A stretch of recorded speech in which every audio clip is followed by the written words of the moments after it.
Hey, what's up guys? This is Tanoy Sinha with another Civ 4 Beyond the Sword playthrough. Man, it's been quite a long time since I've been able to do one of these playthroughs, and I regret to inform you that I have lost my save files. So I'm totally bummed out about that, but I'm really excited to get back into the Let's Play scene, and let's just go ahead and jump into a new game. The usual format for these Let's Plays is that I play on a Pangea map, random settings, I pick up a random Civ as well, and I just walk through the first 100 turns of the game and explain what my thought process is. The first 100 turns of a game is just really important. If you can really nail getting an early empire set up correctly, you can really do very well in this game. So let's just dive right in and see what's going on. As always, if you're a talented player or an advanced player and you see me doing some stuff that is not optimal, just leave me some comments. I'm doing these Let's Plays both to teach and to learn, so would love to hear from you. Let's get started, and we have Hannibal. Hannibal is actually a really solid leader. He's got financial and charismatic, which are pretty powerful traits. Charismatic is good in giving you that additional happiness, which is, happiness can be one of the strongest barriers to growth in the early game and even in the late game too.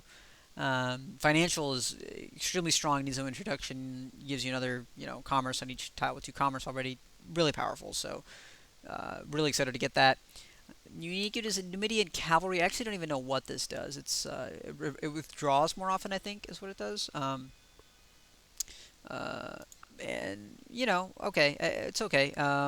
It's not the best unit unless you really. Oh, it's better versus melee units. That's pretty cool. But it's not the best unit to really be attacking with. I think there are other units that are much better. So, um, not the best there. Kothon is a harbor that gives you an additional trade route, I believe, which is pretty powerful actually, especially if you do a trade route centric strategy. One that involves Great Lighthouse and things like that. So that could actually be a viable strategy.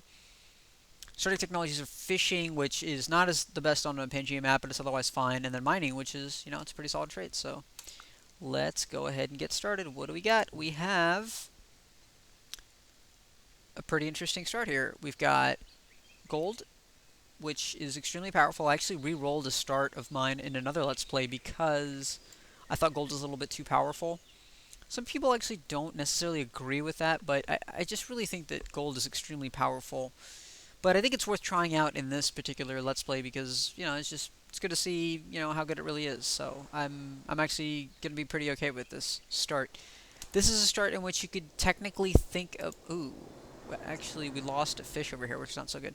This is a start in which you could technically think about going for workboat first, because, I have a resource that I can work here. But the thing is, well, first off, it's really nice to have a 3 hammer tile within your small cross to start working on that workboat, and I don't have one of those. Second is, this is clam, so it's not as good as, say, fish.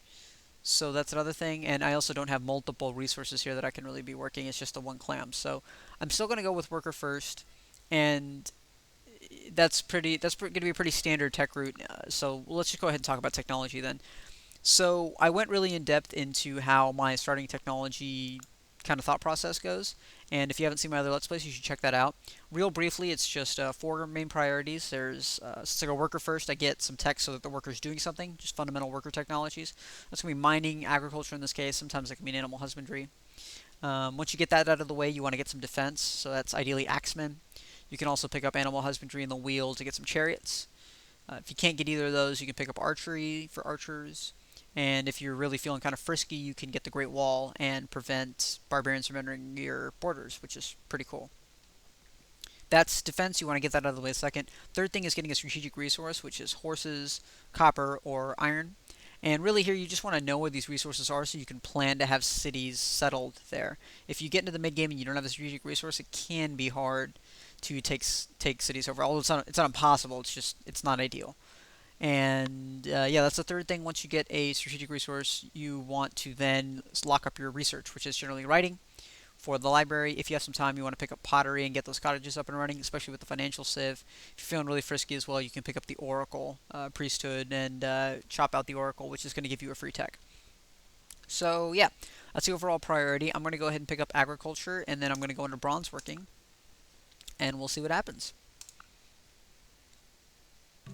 It's nice. I already have fishing and mining for gold, so that's pretty good. And I will be able to chop out a workboat as well if I get bronze working in a few turns. And it looks like we have riverside floodplains, which can be very powerful. Looks like we have a map of nothing. Looks like I'm on the edge of a peninsula. This actually, legitimately, like I could go for a great lighthouse start here. So that's interesting. We'll see what happens. I want to pick up bronze working first and see how many seafood resources there are. But great lighthouse starts are pretty interesting. On a PNG map, they're not the best though, so I kind of don't want to necessarily do that unless I have to. As I say that, I see some fish over here. And some more fish over here. Yeah, maybe it's gonna be the way to go. Who knows? Way! The villagers are hostile. Looks like there's a Civ over there. So, the main thing that you want to accomplish with your early scouting is finding new city locations. And I went over this in the last Let's Play, but if you're not figuring out where your settler's going to go with every move that your scouting unit is making, then you're making a mistake. If your settler gets out, you need to get your settler out early because it's the name of the game is to get land. But if you don't get your settler out, or if you do get your settler out and you don't know what's nearby you, you can be in a lot of trouble. Now, looks like there's some tundra up here. There's some slim pickings in terms of terrain for me, especially in terms of just resources. So, I'm going to go ahead and start on a workboat, but I really need to think about what my plan is for being relevant in this game. Rapid expansion is not really going to cut it, because I could probably get, if I'm really lucky, I could get, let's see, I could get maybe a city here. I really don't want to do a city. I'd rather just do a city here, or a city here, and have it just be really productive. Maybe another city here. I don't even know why I would put a city up here. I mean, there may be like 2 cities that I can get looking at the terrain that I have available to me, so I really need to come up with a plan very quickly for how to deal with that.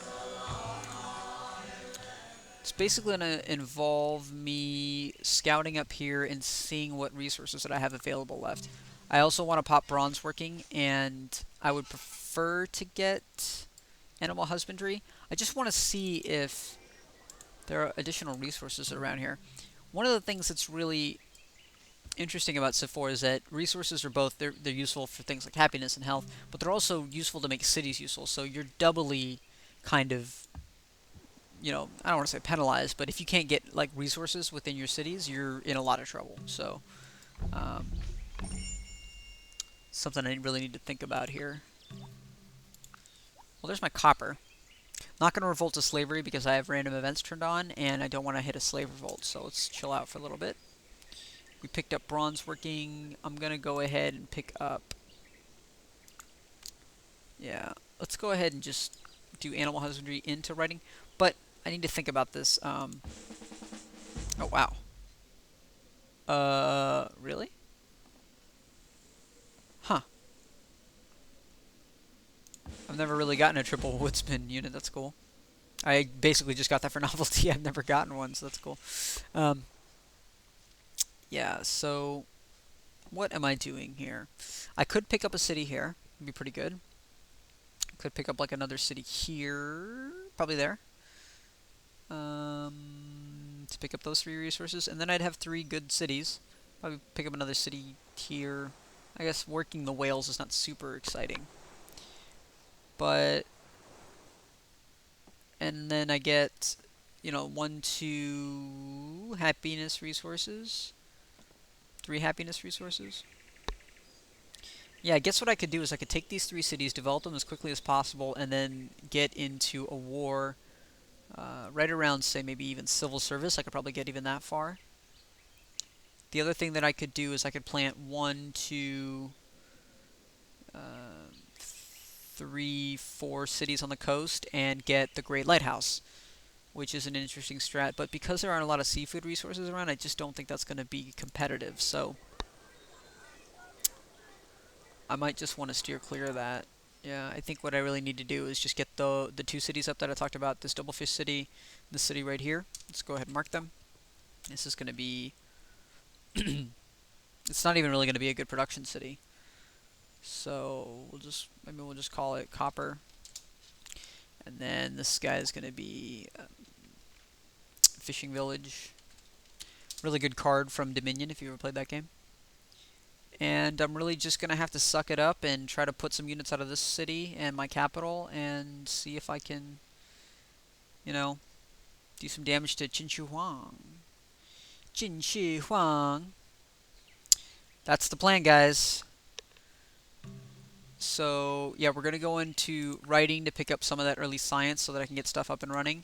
And then I'm going to try to pick up ironworking, I believe. And that's going to be that. And I'm actually going to send this warrior off to go scout, I believe. Yeah, that's exactly what I want. This gold I'm going to lean on very heavily. Because I really just need to be able to push out technologies very quickly here. Yeah, no seafood resources. I was afraid of that, so let's go over here and just bust some fog. And now we're just sitting tight until we can get our workboat out. Which, yeah, can't get it out any... well, yeah, I can. Whoa. Oh, yuck. Well, yeah, I can't get my workboat out any faster, so I might as well just wait the 2 turns.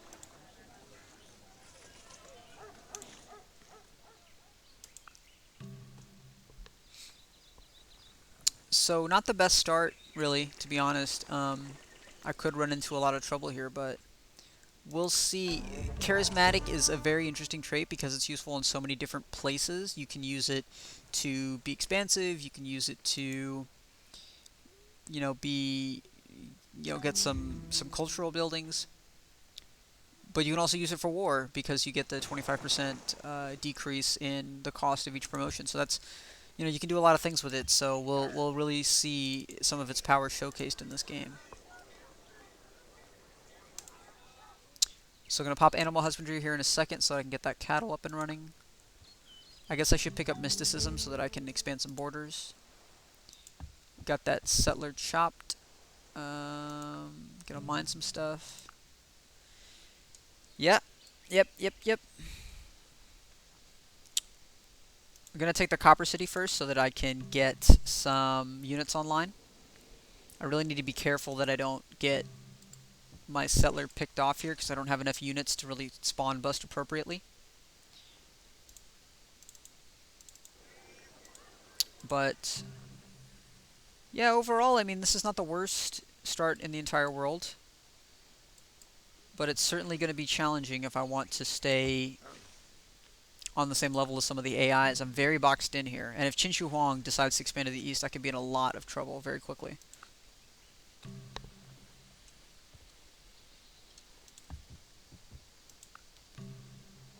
I think I'm actually going to go ahead and I might do settler into settler. Let me think about that real quick, because I don't...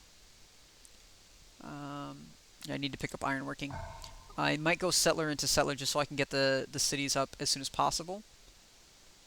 And then chop out a library. And I actually should pick up mysticism. And then pick up ironworking. So, yeah.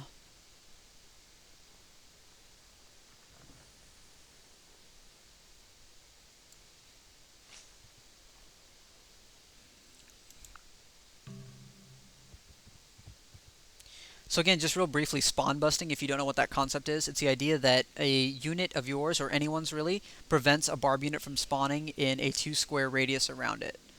So if you just look around, if you just imagine around this warrior, this 2-square radius, no barbarians can spawn here. Even though I can't see these tiles, no barbs can spawn there. So this is how I feel safe about letting my settler just kind of dilly-dally in the middle of nowhere.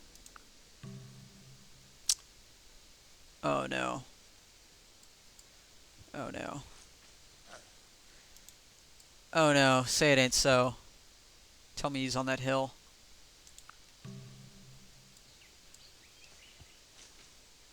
Yeah, that's bad. That's really bad, guys. He's jocking on my territory. So we're going to need to go into emergency plan alpha here. And, well, depending on where that city is, I might need to just really be aggressive about, yeah, I can't settle there anymore. I just need to be aggressive about getting units out. So let's get a barracks up and running. And let's start to chop. This is not ideal. This is actually a pretty sticky situation that I'm in right now. He's also on a hill with some archers. Hills, protective archers. So, yeah, not the best. And even though it's not ideal, I'm not going to be able to do binary research for this. I really just need to beeline ironworking. This guy's going to build a monument. I'm going to chop out this barracks. Wow. They want to join the other empire. That's not going to happen. Actually, that was a mistake. What I really need to do is just come over here and chop out this monument so that I can build spearmen as soon as possible. So that was a slight mistake, but no big deal.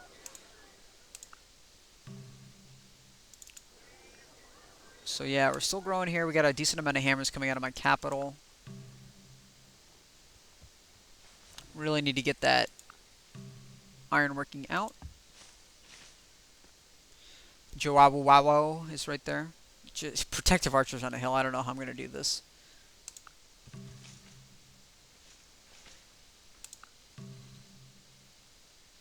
What's up, Huaynacapac? He's actually a pretty solid leader. He can really get ahead in the tech race, which is pretty relevant, so. Don't have pottery. I'm just going to go ahead and farm this. I'm going to have to probably repotterize that later, but. Got the barracks out. Let's go ahead and pick up a worker.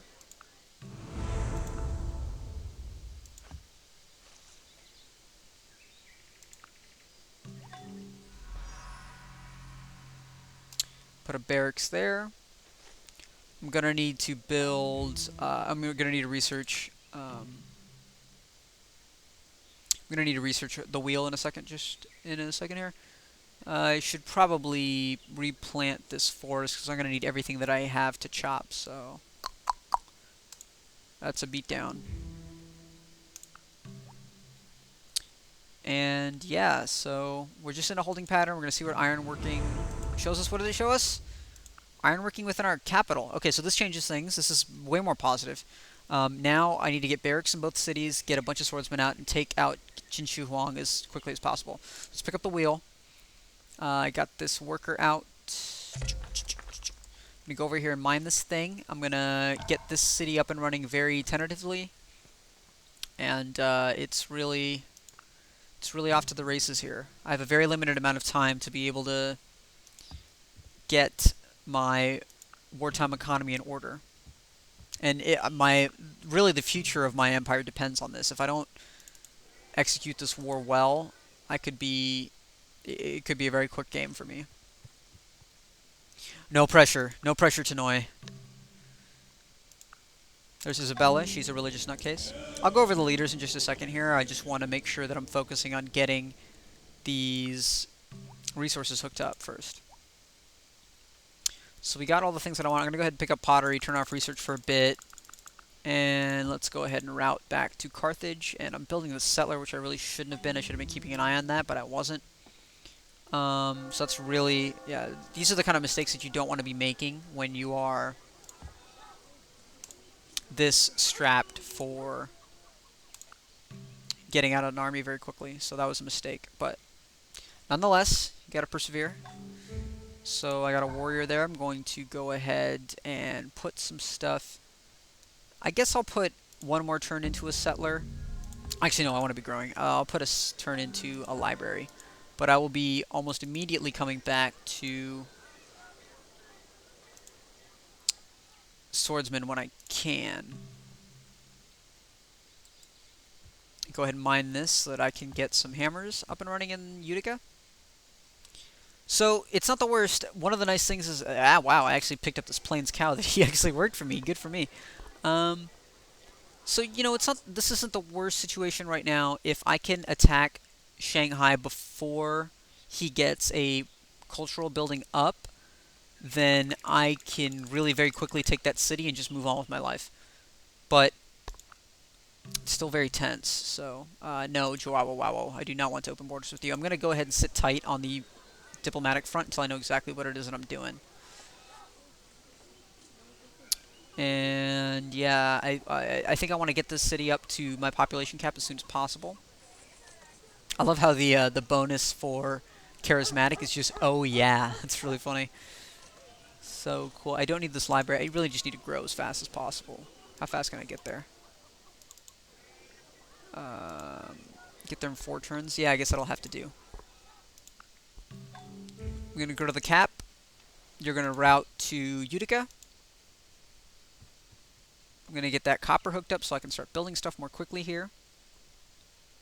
You know, it's not looking too bad, guys. We might make it out of this yet.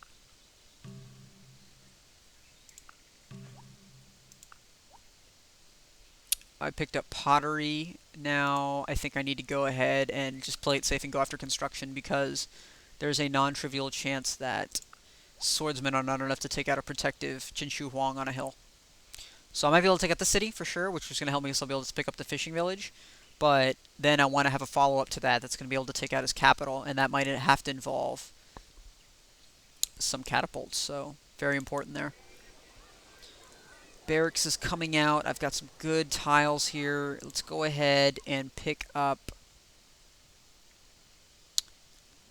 You know, I want to pick up this hill for a mine, but I'm worried that Shanghai's going to expand and take it over. But I guess if Shanghai expands its borders, I'm in a lot of trouble anyway, so I might as well just get over there and go for broke. So what are we doing here? You have iron hooked up. You need to start working on swordsmen. You're going to grow, and then we're going to go straight into build a lot of stuff mode. Great. Carthage is up and running. Jinshu Huang wants open borders. Little does he know that I have plans for him. Let's go ahead and put some stuff into a library here. I'm not going to be able to grow past the happy cap very quickly, so I don't need the granary, the library. I can just put some hammers into while I get this road built. And now that I got swordsmen started, I can start to focus on putting out a lot of hammers. I mean, 14 hammers is pretty good for base production. And I can stagnate growth, so let's just go ahead and get as close to possible to that. It's 15 hammers. You know, that's what I can do. That's what I can do.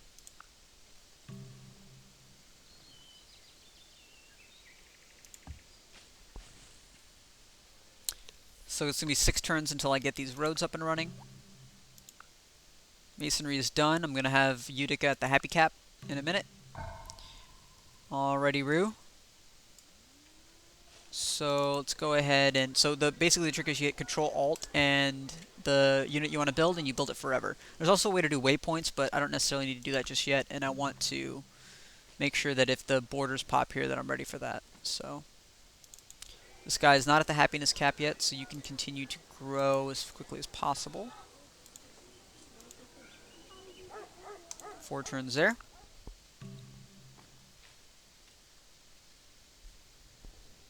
Alrighty. Oh, wow. +2 hammers. That's huge. That's really huge, actually. Let's go ahead and see how many hammers this guy's putting out. Well, actually, let me grow first, and then I'll take a look at that.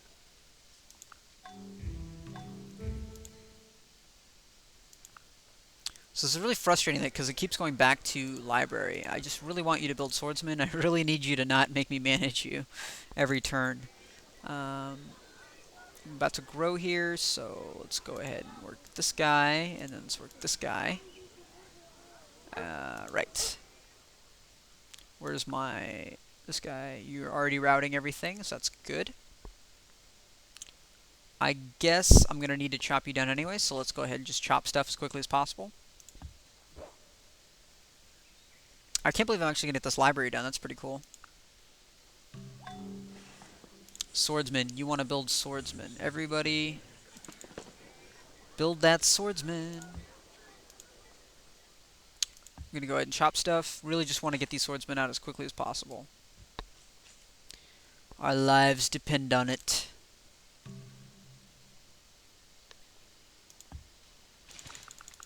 So generally speaking, you want to have research at 0% or 100%. This is because the way that Civ IV rounds some of its beaker calculations, you can lose beakers if you don't use your multipliers efficiently, which basically means it's 0% or 100%. So it's this concept called binary research. Generally speaking, you can look up the math online. I can try to explain it as we go along in the game, but generally speaking, keep your research at 0% until you're sure you can research the entirety of a technology, and then go to 100%. That's generally speaking the most efficient way to do it. So now you'll see I'll pick this guy up in 5 turns. He's got 2 archers there. This is just really going to be very bloody.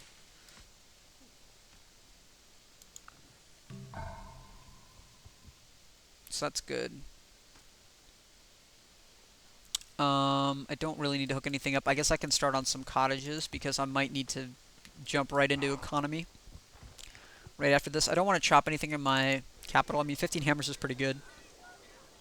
I guess maybe I should be mining that hill. So I'll bring a guy back to mine that hill so I can... 16 hammers is better than 15, I guess. But you can just see how quickly we're churning out swordsmen here. And it's really going to be paramount to our chances for victory. Essential to our chances for victory? Yeah, that's probably more correct. So, right, how are we doing?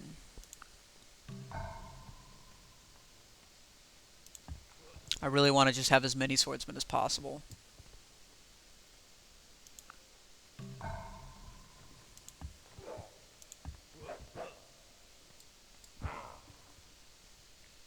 So mathematics is in. We're going to get construction next. We're going to turn off research until I can get that in one go. You're going to build a mine. The real key to early war is... The real key to mid-game war is have catapults or bombarding units. The real key to early game war is to never stop building units. When you think you have enough, you don't have enough, build more. So I really just want to make sure I don't stop building these swordsmen. It's really... And there's nothing else I could be building. I mean... the Portuguese are up here. I need to be killing cities if I want to win this game. So let's go ahead and build some roads to make this a little bit easier to work with. And yeah, I think it's time. So go to mode all units. We're going to go ahead and declare war.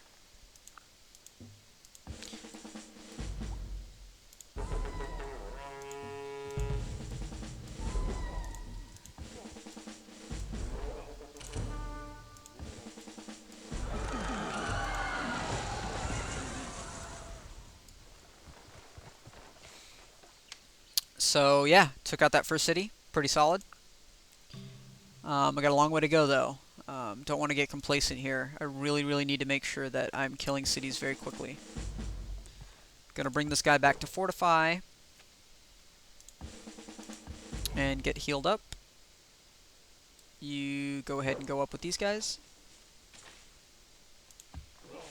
Actually, I'm gonna keep these guys on the border until I can get up to about 7. I really want, I think, 7. And then I'm going to go into Chinese territory and try to kill him.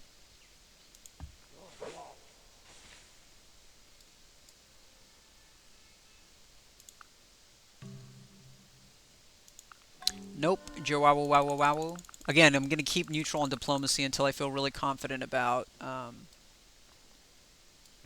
my chances to ally with the right people. So... I might even want more than 7, actually. Let me see here. Just going to build roads here and there to make sure that my forces can get to the front as quickly as possible.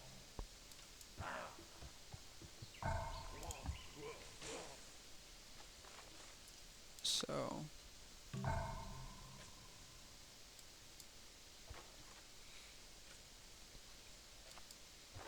And yeah, the plan is just get over there and kill the capital. And then we'll see. It depends on how good his capital is. If it's really good, then I could probably focus then on building again. Is that going to be enough? I think this is going to be enough. So now you're building the right thing. We're growing pretty solid. It looks good. Everything looks good. So let's go over here and build some more roads. Actually, you could probably stand to do something over here, couldn't you? No, you're all right. Let's get one cottage in the capital.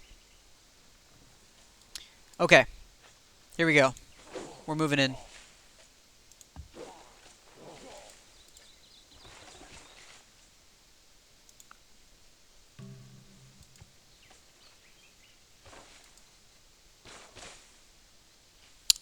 Oof. I don't know, guys. I don't know if I can take this.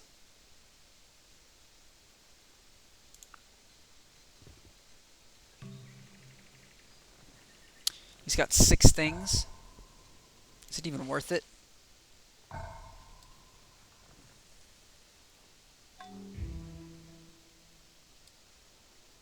Yeah, you know, uh, I gotta go for it. I really have to go for it. I can't. I mean, there's nothing else I can do. I can sit here and build more units and wait till catapults, but maybe that's the best thing to do. But I really think that I just have to go for it here and try to kill the 6 things. All right, no guts, no glory. Let's do it.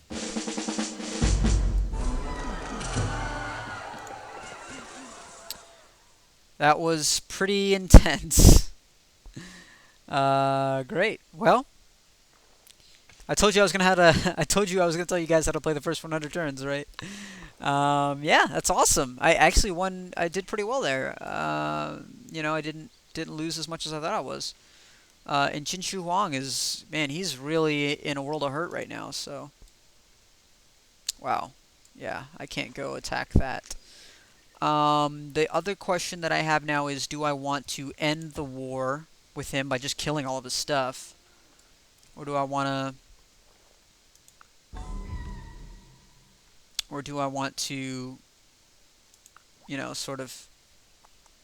Oh wow, that's cool. Or do I want to, you know, just kind of take over the city and let it be? I guess I have to retake over the city now, but that should be feasible, I think.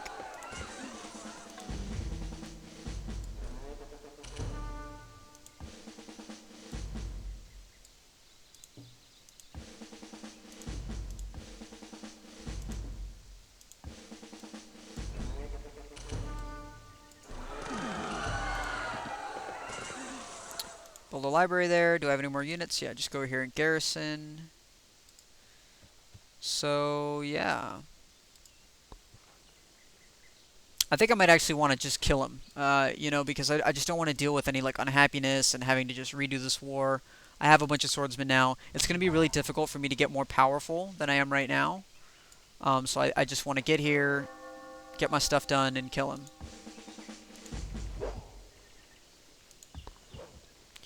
So let's fortify.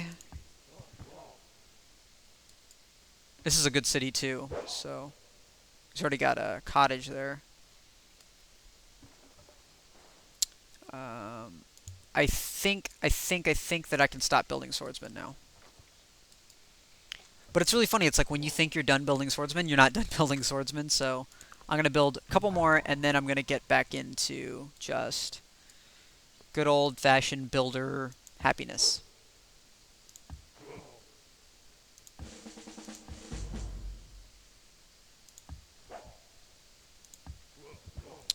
So yeah, what do we got here? I don't know why I built a cottage there. That was pretty silly. Um, gonna leave those forests because I'm probably gonna need them for something. And I think I can go back into library and then granary. Actually, library first. And over here, you were building a granary, is that right? Yeah. Okie dokie, guys. We're still not out of the woods yet. I still need to actually formally kill Jinshu Huang, but if I can take him out, that's going to be really positive for us, so yeah. Okay.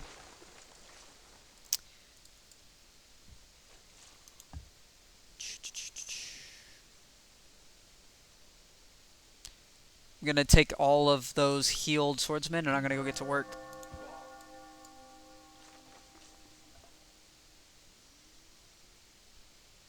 Oh.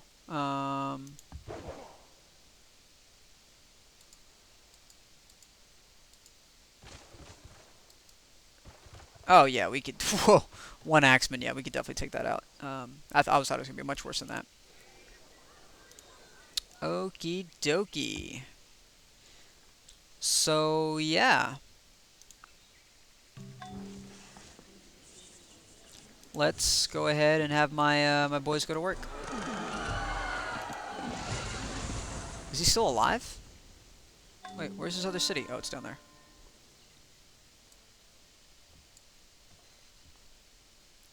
Subutai, great general. I'm going to go ahead and put this guy on a... Am I still building swordsman? I don't want swordsman. I'm going to go ahead and put that guy on a chariot at some point, I bet. Just to get one of those great healer units, so... And if you haven't seen a great healer unit, I will let you know what that's all about as soon as we get there, so great. Okay, so we picked up constructions, picked up alphabet, and then we'll go into some other techs. I definitely want to get alphabet, though. I don't really have... I have spices, I guess, and incense. But I don't have that many calendar happiness resources. I guess I might be able to pick up silks in a minute, but... Yeah, let's go ahead and do that.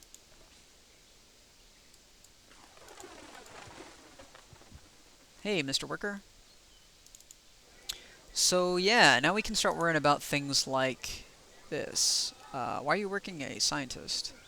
I didn't ask you to do that. But I suppose that's fine. We can start working more about commerce now. I guess the great scientist is good. Guess I'm going to need that for science in a minute. And yeah, let's just go ahead and cottage up this part of my empire. I guess I could go ahead and hook up the copper. Wow, this guy... I don't have anything to upgrade this guy with anymore.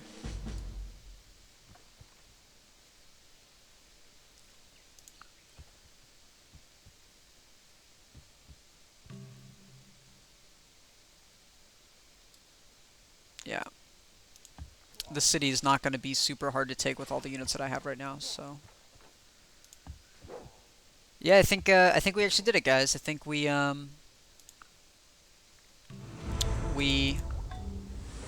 were able to get our way out of that kind of boxed-in start, so that's pretty positive. Got a granary up. Let's go ahead and pick up a Coliseum, so I want to start growing more. And, yeah. Let's take this out.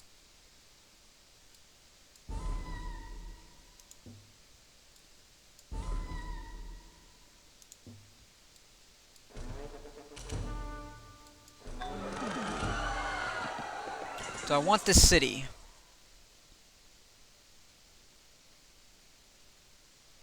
I don't think so. Reason being is I just kind of wanted to consolidate what I have and get into catapults and then take out Joao. So yeah, that's basically what I'm going to be doing. But yeah, so 100 turns in, 350 BC. Got 3 really solid cities. This city's going to be great for me. And I'm probably going to be able to pick up a 4th city down here with the fishing village. And that's going to be a really solid core of an empire. So there you have it. That's how you kind of get your way out of a box start, and that's the first 100 turns of the game. I actually really like this kind of setup, and I think I might actually take this start on through to the end of the game. I'm going to try to figure out what victory condition I want to go for and play this one out. And overall, it looks pretty good. So I hope you guys enjoyed yourself. I'm going to be taking a quick break, and I'll be coming back pretty soon. Again, this is Tanoy Senhan doing a Civ 4 Beyond the Sword playthrough. I hope you guys enjoyed yourself, and I'll be back, and I will see you next time.